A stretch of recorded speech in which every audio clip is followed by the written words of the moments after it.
حضور اکرم صلی اللہ علیہ وآلہ وسلم کی آمد کا مقصد بھٹکی ہوئی انسانیت کو راہ ہدایت سے ہمکنار کرنا اور سارے عالم کو توحید کا پیغام دینا تھا۔ یہ بات ممتاز عالم دین جمعیت علماء پاکستان کراچی کے صدر علامہ قاضی احمد نورانی صدیقی نے نیو کراچی میں مرکزی جشن عید میلاد النبی صلی اللہ علیہ وآلہ وسلم کے زیر اہتمام منعقدہ جلسہ میلاد النبی صلی اللہ علیہ وسلم سے خطاب کرتے ہوئے کہی۔ مرکزی جشن عید میلاد النبی committee sector 5D new Karachi کی جانب سے یہ 39واں سالانہ جشن میلاد النبی صلی اللہ علیہ وسلم کا انعقاد کیا گیا، جس سے ثناءخوان رسول صلی اللہ تعالیٰ علیہ وسلم نے مدح سرائی فرمائی۔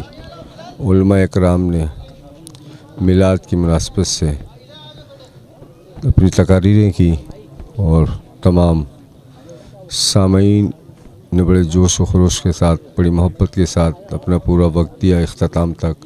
اللہ تبارک و تعالیٰ میلاد مصطفیٰ صلی اللہ تعالیٰ علیہ وسلم کو جاری و ساری فرمائے، اور اس کو جب تک ہمارے جسم میں جان ہے مولا کریم، اس وقت تک ہمیں سرکار کی الفت عطا فرما، ان سے محبت عطا فرما، عقیدت فرما اور ہمیں اس قسم کی محافل خصوصی طور پر جشن عید میلاد النبی صلی اللہ تعالی وسلم منانے کی ہمت، قوت اور حوصلہ عطا فرما۔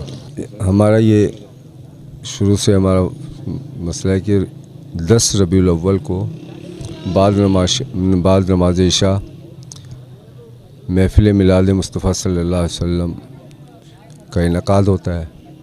11 ربیع الاول بعد نماز ظہر خواتین کا میلاد ہوتا ہے، جس میں عالمہ اور ثناءخوان رسول صلی اللہ علیہ وسلم مدح سرائی فرماتی ہیں۔ اسی روز 11 ربیع الاول بعد نماز عشاء محفل سما کا انعقاد ہوتا ہے، جو کہ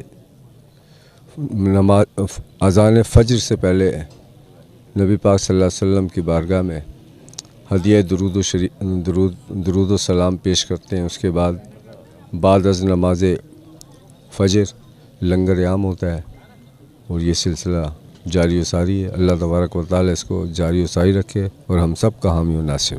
اللہ کے فضل و کرم سے آج مرکزی جشن میلاد النبی کمیٹی کا 39واں سالانہ پروگرام منعقد ہوا۔ اس موقع پہ ہم نے ڈاکٹر عبدالقدیر خان صاحب کے لیے خصوصی دعا کروائی۔ وہ عالم اسلام کے محسن ہیں، پاکستان کے محسن ہیں۔ انہوں نے عالم اسلام کو فخر سے جینے کا سلیقہ سکھایا اور امت کو یہ پیغام دیا کہ آج بھی امت اپنے ذرائع اور وسائل کو استعمال کرے اور اغیار پر بھروسہ کرنا چھوڑ دے تو اپنے پاؤں پہ کھڑی ہو سکتی ہے۔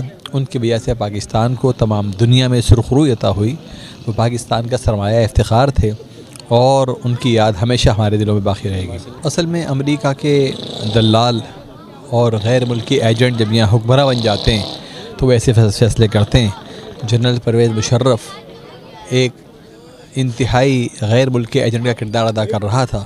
اس نے پاکستان کی اسلامی شناخت مٹانے کی کوشش کی، اس نے عصبیت و تعصب کو ہوا دی، اس نے چیف جسٹس کے عہدے کو رسوا کیا، اور اس نے محسن پاکستان کے ساتھ بہیمانہ سلوک کیا۔ یہ تو پاکستانی قوم کی بیداری ہے کہ وہ انہیں کسی موقع پہ امریکہ کے حوالے نہ کر سکا، ورنہ اس کا انجام بھی برا ہوتا۔ آج پرویز مشرف اپنے برے انجام سے دوچار ہے، کوئی اس کا نام لیوا نہیں ہے۔